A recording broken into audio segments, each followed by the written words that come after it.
안녕하세요, 청취자 여러분. 오늘 저희가 좀 깊이 들어가 볼 자료는요. 믿음의 삶은 불편함이 아니라 상쾌함이다. 이런 제목의 유튜브 설교 발췌본입니다. 이게 주로 베드로전서를 바탕으로 하는데요. 신앙인이 세상 속에서 어떻게 좀 다르게 살아야 하는지, 근데 그게 왜 부담이 아니라 오히려 상쾌함, 그러니까 기쁨이나 활력이 될 수 있는지 그걸 이야기하더라고요. 흥미롭지 않나요? 보통 거룩함, 구별됨 하면 뭔가 좀 무겁게 느껴질 수 있는데 이걸 상쾌함이랑 연결시킨다는 게요. 그 논리가 뭔지 한번 같이 따라가 보죠. 그럼 우선 그 거룩함이라는 개념부터 좀 짚어볼까요? 네, 맞습니다. 이 설교가 시작하는 지점이 바로 그거죠. 베드로 사도가 그 초대교회 성도들한테 특히 고난 중에 있는 이들에게 거룩하게 하는 소망을 붙들라고 권면하는 내용이거든요. 거룩하게 하는 소망이요. 네, 여기서 거룩함이라는 건 레위기에 나오는 내가 거룩하니 너희도 거룩하라 이 말씀처럼 근본적으로는 하나님을 닮아가는 걸 뜻합니다. 하나님을 닮은다.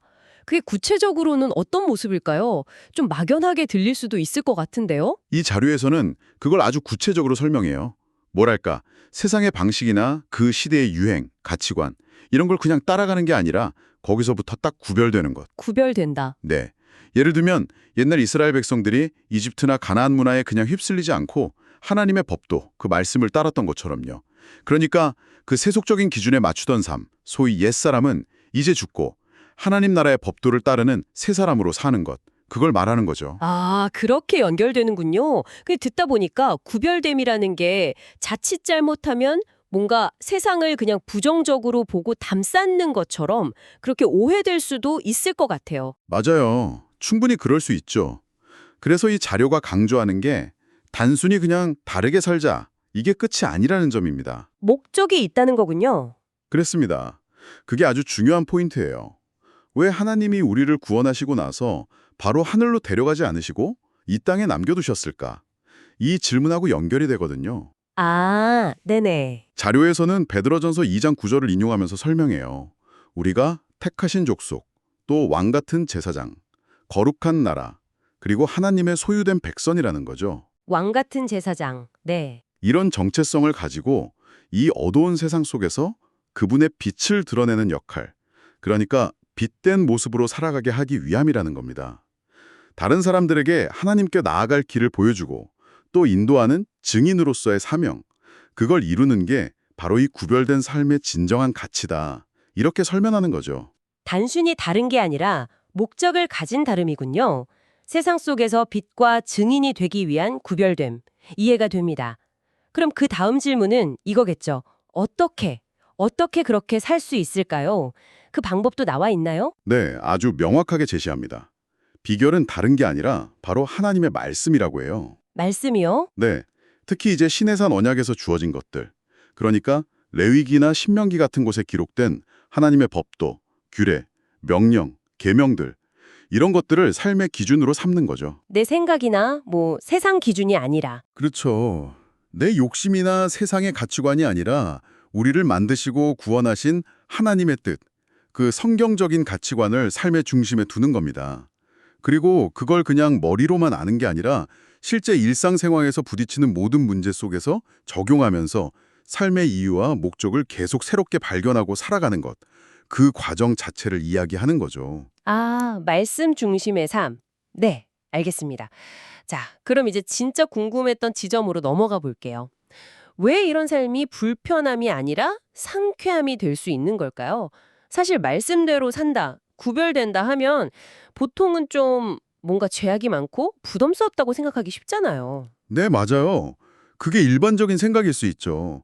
근데 이 자료는 그 이유를 아주 근본적인 데서 찾습니다. 바로 하나님의 마음, 그분의 사랑을 알게 되는 데서 온다는 거예요. 하나님의 사랑이요? 네.